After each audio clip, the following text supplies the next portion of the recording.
Hello दोस्तों, स्वागत है आप सबका आपके इस यूट्यूब चैनल कटिंग चाय में। इस चैनल के माध्यम से हम आपके सामने रखते हैं अमर उजाला न्यूज़पेपर की थ्रू एनालिसिस, जिसमें कि हम आपके सामने अमर उजाला फ्रंट पेज की खबरें, अमर उजाला कारोबार जगत की कुछ खबरें, खेल जगत की कुछ खबरें, अंतर्राष्ट्रीय खबरें और देश विदेश की कुछ खबरें आपके सामने रखते हैं, जिसमें कि हमारा मुख्यतः विषय रहता है द एडिटोरियल एनालिसिस। तो चलिए शुरू करते हैं।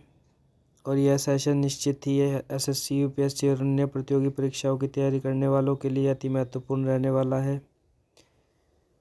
तो जैसे कि राकेश टिकैत, जो हमारी फर्स्ट फ्रंट पेज की जो खबर है वह है कि जो राकेश टिकैत है उन्होंने कहा है कि किसान और खेती बचाने के लिए बड़ा आंदोलन करना पड़ेगा।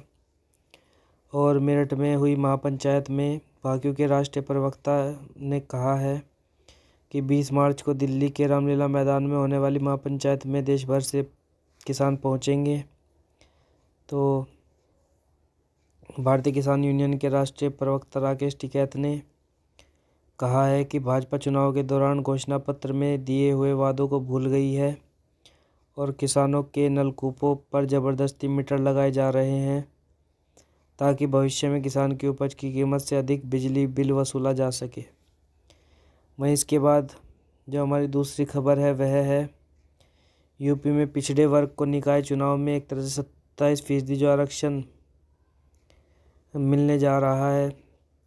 तो योगी कैबिनेट ने स्थानीय निकाय समर्पित अन्य पिछड़ा वर्ग आयोग की सिफारिशों पर एक तरह से जो मोहर लगाई है, जिसमें कि हम कह सकते हैं कि अप्रैल मई में चुनाव होने की तैयारी भी है और किस प्रकार की छूट जो दी जाएगी। तो उसके लिए मैं आपको बता दूं, वर्ष 2003 से पूर्व राज्य में पंजीकृत सभी श्रेणियों के वाहनों पर कम कर में 75%, वर्ष 2003 में या उसके बाद में एक तरह से, और वर्ष 2008 में पहले पंजीकृत हुए वाहन पर 50%, और वर्ष 2008 में या उसके बाद वर्ष 2013 में या इससे पूर्व राष्ट्रीय राजधानी क्षेत्र वाले राज्य के जिलों में पंजीकृत डीजल के सभी वाहनों पर 50% की छूट दी जाएगी। तो पुराने वाहनों को कबाड़ कराने पर एक तरह से बकाया कर में एक तरह से 75% तक जुर्माने में पूरी छूट दी गई है। वहीं जो पिछड़े वर्ग का एक तरह से जो निकाय चुनाव में एक तरह से हम कह सकते हैं 27% आरक्षण जो मिलेगा। तो अनुमान है कि अप्रैल के आखिरी हफ्ते से लेकर मई तक निकाय चुनाव संपन्न होंगे। वहीं इसके बाद जो दूसरी खबर हमारी फ्रंट पेज की है वह है देश में एक तरह से मान बढ़ा है और सीसीएसयू को एक तरह से A++ ग्रेड एक तरह से जो चौधरी चरण सिंह विश्वविद्यालय है उसे मिला है। तो 3.66 CGPA पाकर प्रदेश में दूसरे नंबर का विश्वविद्यालय चौधरी चरण सिंह विश्वविद्यालय बना है। तो national assessment and accreditation council में सीसीएसयू ने A++ ग्रेड हासिल कर लिया है और सर्वोच्च ग्रेड मिलने के बाद कैंपस में जश्न का माहौल है।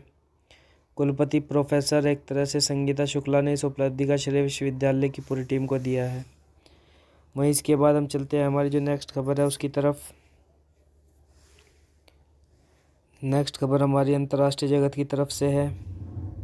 तो अंतर्राष्ट्रीय जगत में हमारी जो पहली खबर है वह है आतंक पर पाकिस्तान को दो टूक। भारत ने कहा है कि पहले घर सुधारो फिर उपदेश देना। तो संयुक्त राष्ट्र में भारत ने अपनी बात कहते हुए कहा है कि आतंक के हमलों को मकसद के आधार पर बांटना खतरनाक है। और संयुक्त राष्ट्र में भारत ने पाकिस्तान को जोरदार लताड़ लगाते हुए कहा है कि आतंक के मुद्दे पर पाकिस्तान दुनिया को उपदेश देने से पहले अपने घर को दुरुस्त करे। और संयुक्त राष्ट्र में भारत की स्थायी प्रतिनिधि रुचिरा कंबोज ने बृहस्पतिवार को कहा, मकसदों के आधार पर आतंकी हमलों को अच्छा और बुरा मानने या साबित करने की प्रवृत्ति पूरी दुनिया के लिए खतरनाक है।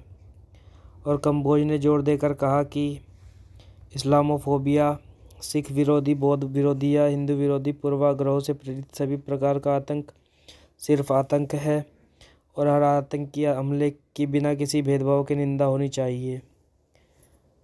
तो उन्होंने यह भी कहा कि भारत के दिखाए रास्ते पर चले तो इसका समाधान मिल सकता है। वहीं इसके बाद हम चलते हैं, हमारी जो नेक्स्ट खबर है अंतर्राष्ट्रीय जगत की तरफ से, वह है जर्मनी के एक चर्च में एक तरह से अंधाधुंध गोलाबारी में 7 लोगों की मौत हो गई है।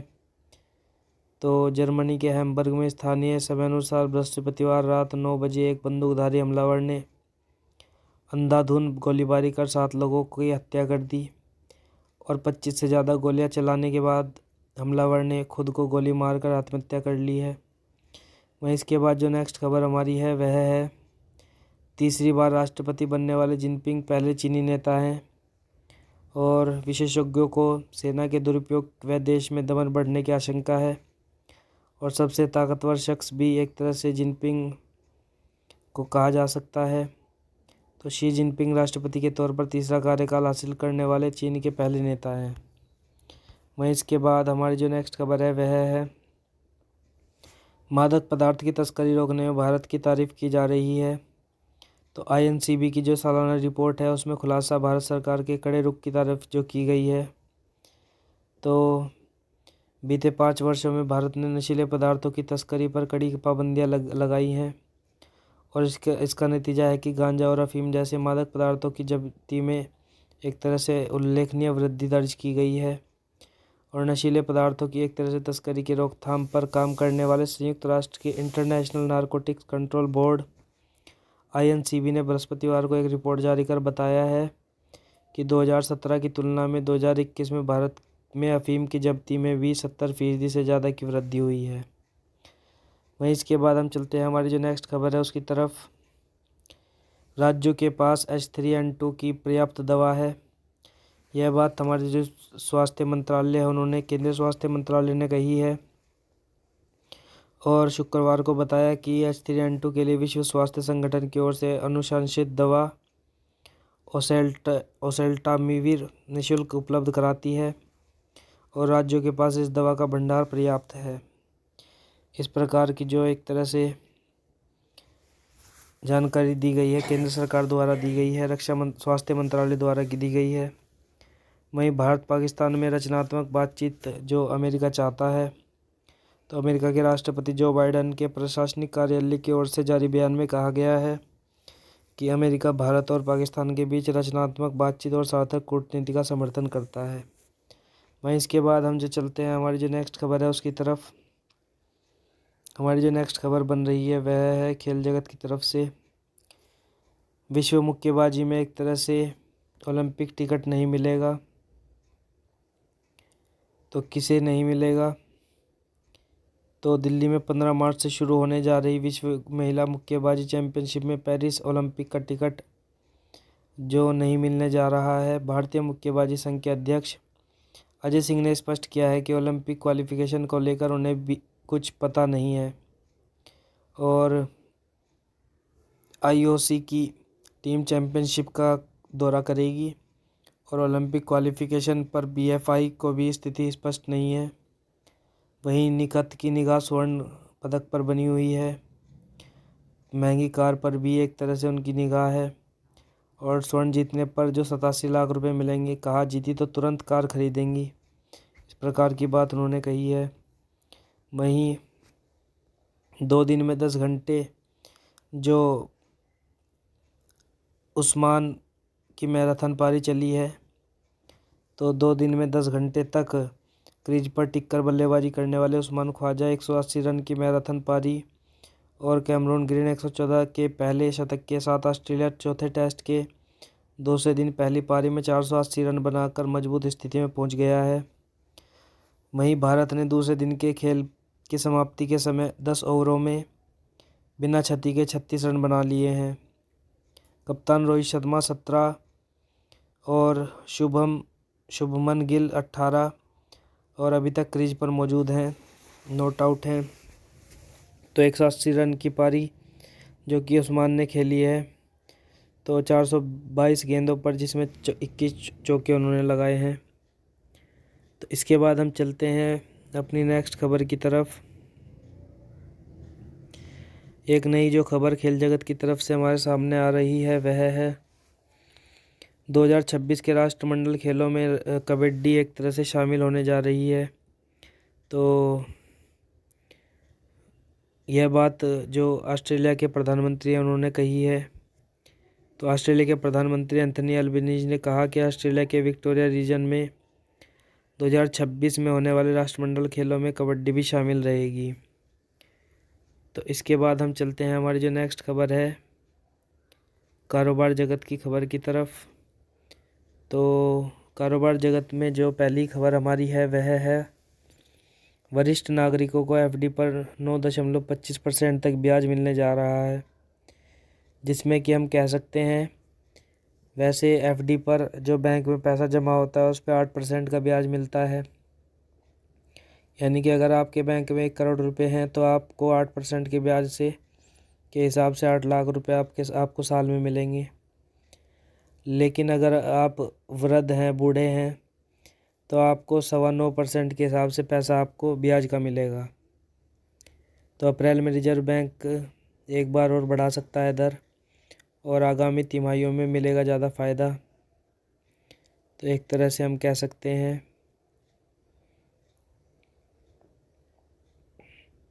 वहीं इसके बाद यात्री वाहनों की एक तरह से जो थोक बिक्री का फरवरी में एक तरह से जो रिकॉर्ड टूटा है, उसमें 2.92 लाख वाहन बिके हैं। और कार और यूटिलिटी वाहनों में ज़बरदस्त तेज़ी से वाहन निर्माताओं ने एक तरह से फरवरी 2023 में 2.92 लाख यात्री वाहनों की थोक बिक्री की है। किसी भी फरवरी में यह अब तक की सर्वाधिक बिक्री हम मान सकते हैं।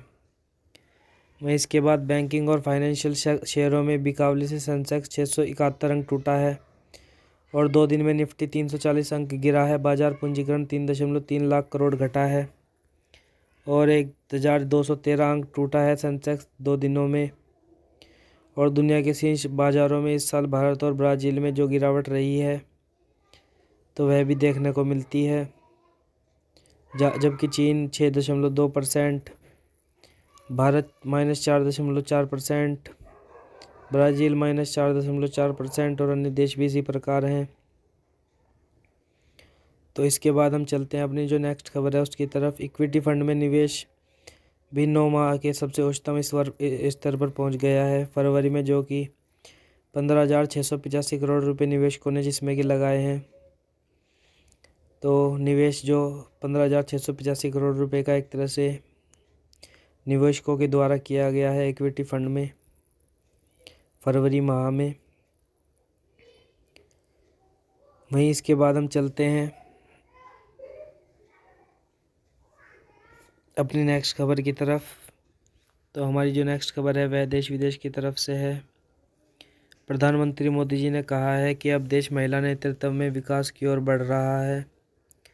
और प्रधानमंत्री मोदी जी ने कहा है कि माँ भारती का उज्ज्वल भविष्य सुनिश्चित करने में नारी शक्ति अनमोल योगदान दे रही है और महिलाओं के हर क्षेत्र में जो भागीदारी है वह बढ़ी है। तो प्रधानमंत्री नरेंद्र मोदी ने कहा है कि बीते 9 वर्षों में देश महिला विकास से आगे बढ़कर महिला के नेतृत्व में विकास की दृष्टि से आगे बढ़ रहा है और भारत ने पिछले अनुभव को देखते हुए महिला के नेतृत्व में विकास के प्रयासों को वैश्विक मंच पर भी ले जाने का प्रयास किया है। वहीं इसके बाद जो हम चलते हैं अपनी नेक्स्ट खबर की जो देश विदेश की तरफ से ही है। ऑस्ट्रेलिया में मंदिरों पर हमले हमारी भावनाओं को करते हैं आहत, यह बात प्रधानमंत्री मोदी जी ने कही है। और प्रधानमंत्री ने ऑस्ट्रेलियाई पीएम के समक्ष यह मुद्दा भी उठाया है। और वहीं प्रधानमंत्री जो ऑस्ट्रेलिया के प्रधानमंत्री हैं उन्होंने सुरक्षा का भरोसा भी दिलाया है। तो इसके बाद हम जो चलते हैं अपनी नेक्स्ट खबर की तरफ। जनसंख्या नियंत्रण पर प्रस्ताव एक तरह से जो आरएसएस संघ है वह ला सकता है और आरएसएस प्रतिनिधि सभा की 3 दिनी बैठक हरियाणा में कल से जो शुरू होने वाली है। तो यानी कि आज से जो शुरू होगी, तो जिसमें कि 1400 प्रतिनिधि शामिल होंगे और जनसंख्या नियंत्रण पर जिसमें कि प्रस्ताव लाया जाएगा। वहीं इसके बाद हम चलते हैं अपनी नेक्स्ट खबर जो है उसकी तरफ। सेमीकंडक्टर क्षेत्र में एक तरह से देश की ताकत बढ़ेगी और अमेरिका का साथ मिला तो सप्लाई चेन और नवाचार साझेदारी स्थापित करने के लिए एक करार भी किया गया है। तो भारत और अमेरिका ने सेमीकंडक्टर क्षेत्र में सहयोग मजबूत करने के लिए शुक्रवार को एक समझौते पर हस्ताक्षर किए हैं और इसका मकसद इस क्षेत्र में वाणिज्यिक अवसरों को सुविधाजनक बनाना और नवाचार के अनुकूल माहौल विकसित करना है। वहीं हमारी जो नेक्स्ट खबर है वह है मादक पदार्थ तस्करी के लिए राजस्थान सीमा एक तरह से आसान राह बनी है। तो अफ़गानिस्तान से यूरोपीय व अफ्रीकी देशों तक जाने वाले मादक पदार्थों की तस्करी के लिए अब राजस्थान से सटी पाकिस्तानी सीमा आसान राह बन गई है और बरसों पहले इसी सीमा से मादक पदार्थ व हथियारों की तस्करी का नेटवर्क चल रहा था। खासकर बाड़मेर और जैसलमेर सीमा से तस्करी होती थी लेकिन यहाँ सख्ती होने के बाद तस्कर पंजाब सीमा के रास्ते दिल्ली व मुंबई तक मादक पदार्थ की खेप भेजने लगे हैं। अब फिर पंजाब सीमा पर सख्ती के बाद राजस्थान की श्री गंगानगर और बीकानेर सीमा के रास्ते मादक पदार्थों की तस्करी के लिए इस्तेमाल होने लगे हैं। वहीं इसके बाद हम चलते हैं हमारी जो नेक्स्ट खबर है उसकी तरफ। तो हम जिस एडिटोरियल एनालिसिस की तरफ हमारा निरंतर जिसकी रुचि बनी रहती है तो उसी को हम इसमें अब लेने जा रहे हैं। तो भारत और ऑस्ट्रेलिया की तरफ से एक तरह से जो खेल आयोजन में दोनों देशों के प्रधानमंत्रियों ने भाग लिया है, जिसमें कि 75वीं वर्षगांठ दोनों देशों के बीच में बनाई गई है। तो उसी पर एक लेख लिखा गया है, मजबूत होती साझेदारी की तरफ। तो भारत और ऑस्ट्रेलिया के बीच पहले सालाना शिखर सम्मेलन के लिए भारत आए ऑस्ट्रेलियाई प्रधानमंत्री एंथनी अल्बनीज के इस पहले दौर की संस्कृति, खेल और राजनीति के क्षेत्र में उनकी हिस्सेदारी के लिए जाना जाएगा। उन्होंने पहले गुजरात में होली खेली, फिर अहमदाबाद के नरेंद्र मोदी स्टेडियम में प्रधानमंत्री मोदी के साथ बॉर्डर गावस्कर ट्रॉफी के आखिरी टेस्ट के पहले दिन के मैच का आनंद लिया और अंत में नई दिल्ली स्थित हैदराबाद हाउस में पहले शिखर सम्मेलन में भाग लिया। पिछले ही साल दोनों देशों ने प्रधानमंत्रियों के स्तर पर वार्षिक सम्मेलन करने का निर्णय लिया था।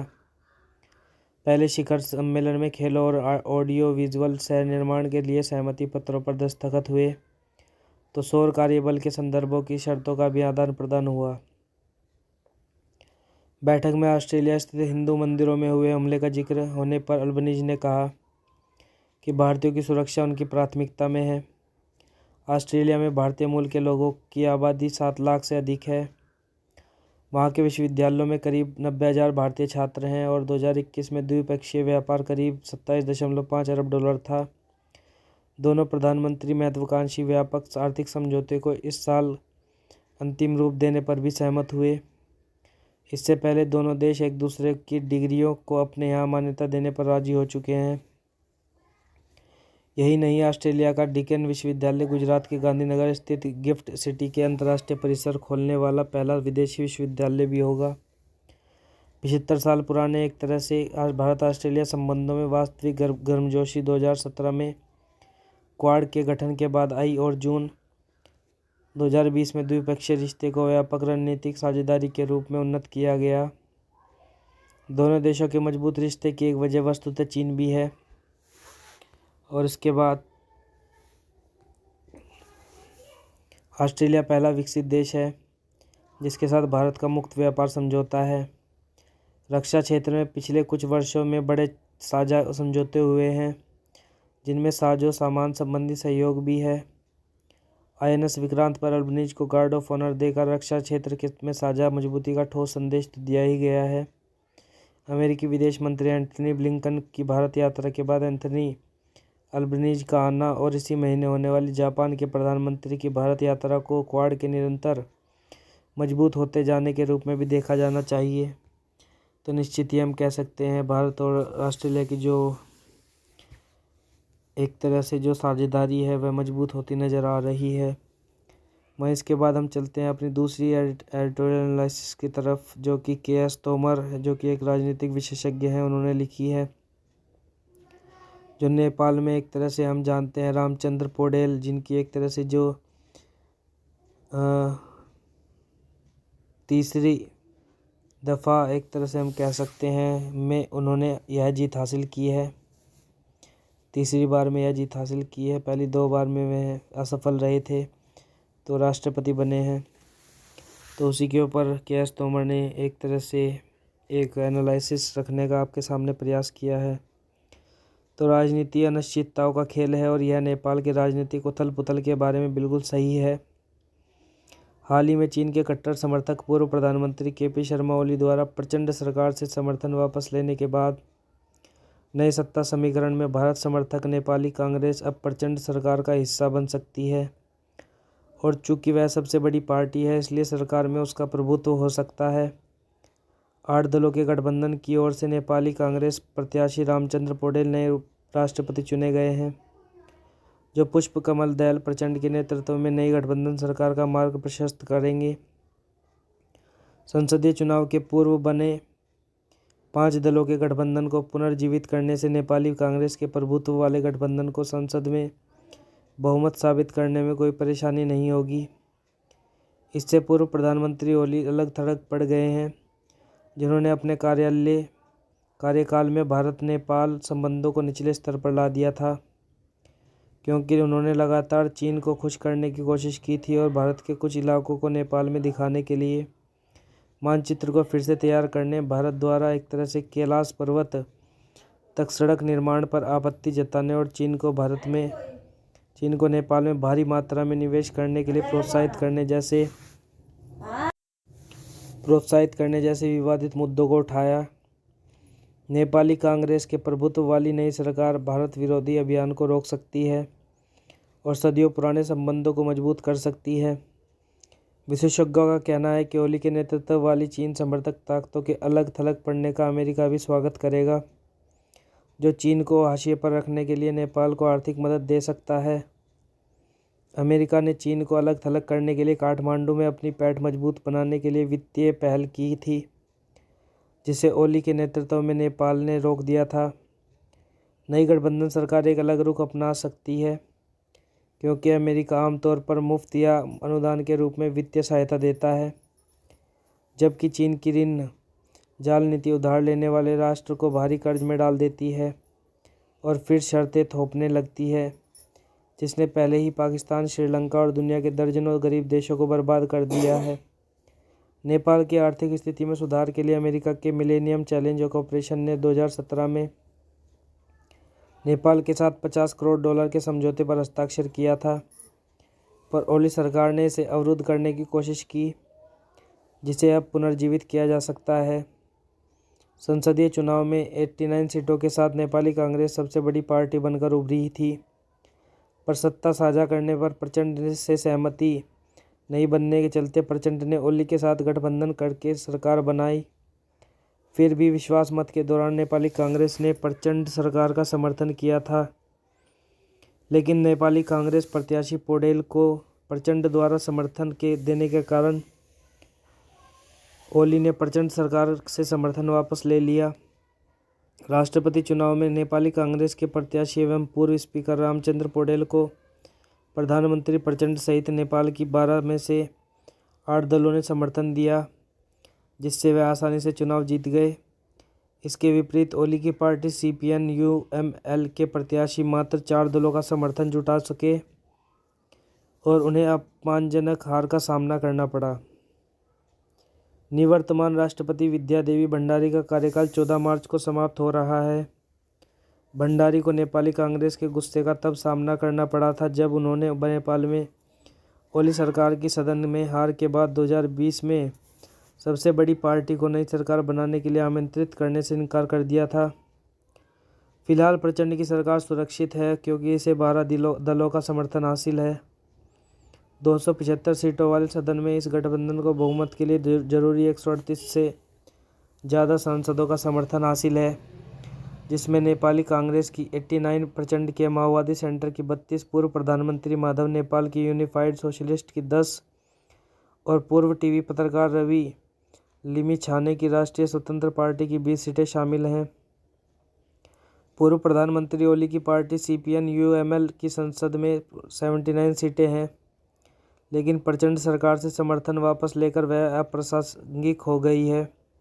हालांकि एक चतुर राजनेता के रूप में ओली ने संसदीय चुनाव के बाद प्रचंड को प्रधानमंत्री पद का प्रलोभन देकर अपने जाल में फंसा तो लिया था, लेकिन दोनों का गठबंधन लंबा नहीं चल पाया, क्योंकि कथित तौर पर ओली ने प्रचंड को चीन की गोद में धकेलने की कोशिश शुरू कर दी थी, जो प्रचंड को पसंद नहीं था क्योंकि वह चीन और भारत दोनों के प्रति समान रिश्ता रखना चाहते थे।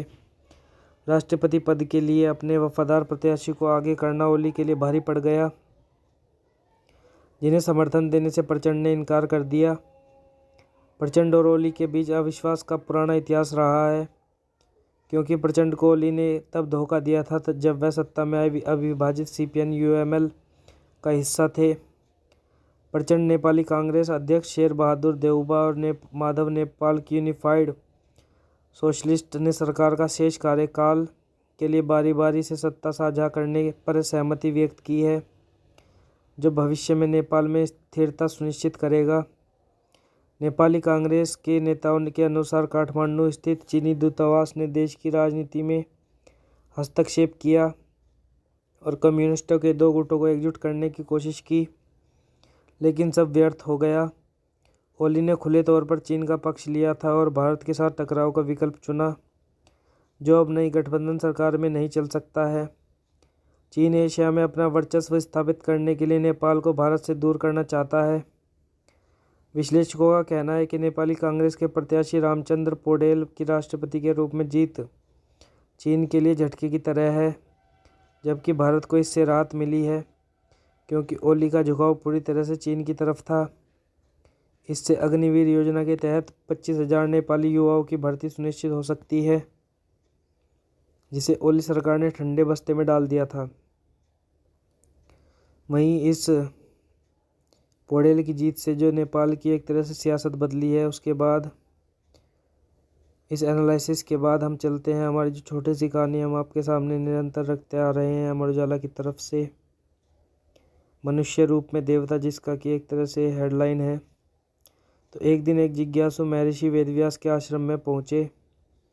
उस सदग्रस्त श्रद्धालु ने उनसे प्रश्न किया, महर्षि, क्या मनुष्य भी किन्हीं उपायों से देवत्व प्राप्त कर सकता है? वेदव्यास जी ने उत्तर दिया, जो उस व्यक्ति धर्मानुसार जीवन बिताता है, सद्गुणों को अपना लेता है, वह मनुष्य रूप में देवता ही माना जाता है। सत्यवादी, जितेंद्रिय, दयालु, क्षमाशील, मृदुभाषी, लोभहीन, तपस्वियों व अतिथियों का सम्मान करने वाला व्यक्ति एक प्रकार से देवता ही तो है, जिसका जीवन सत्संग, व्रत, यज्ञ, स्वाध्याय आदि में व्यतीत होता है, जिसका प्रत्येक दिन सद्कर्मों में बीतता है, उसे मनुष्य रूपी देवता मानना चाहिए। जो दुर्गुणों से मुक्त हो, नीति शास्त्र के तत्व को जानने वाला हो और संतुष्ट रहता हो, वह देव स्वरूप है। वेदव्यास जी ने कुछ क्षण रुककर कहा, विश्वासघाती, कृतघ्न, दुराचारी, मदिरापान करने वाला, वह जुआ खेलने वाला, पाखंडी और दुर्व्यसनियों के संग रहने वाला प्राणी मनुष्य के वेश में असुर है, जो दोनों और अनाथों को पीड़ा पहुंचाता है, दीनों और अनाथों को पीड़ा पहुंचाता है, निरीह जीव जंतुओं की हत्या करता है, उसे पृथ्वी का पर भारी मानना चाहिए। इसलिए सदैव सद्कर्मों में प्रवृत्त रहकर और सदाचार का पालन करके कोई भी व्यक्ति देवत्व प्राप्त कर सकता है। तो इस प्रकार से इस एनालिसिस और इस कहानी के बाद हम आपसे विदा लेते हैं। निरंतर हमारे साथ बने रहिए कटिंग चाय में। हम आपके लिए निरंतर लेकर आते रहेंगे अमर उजाला न्यूज़पेपर की थ्रू आउट एनालिसिस। धन्यवाद।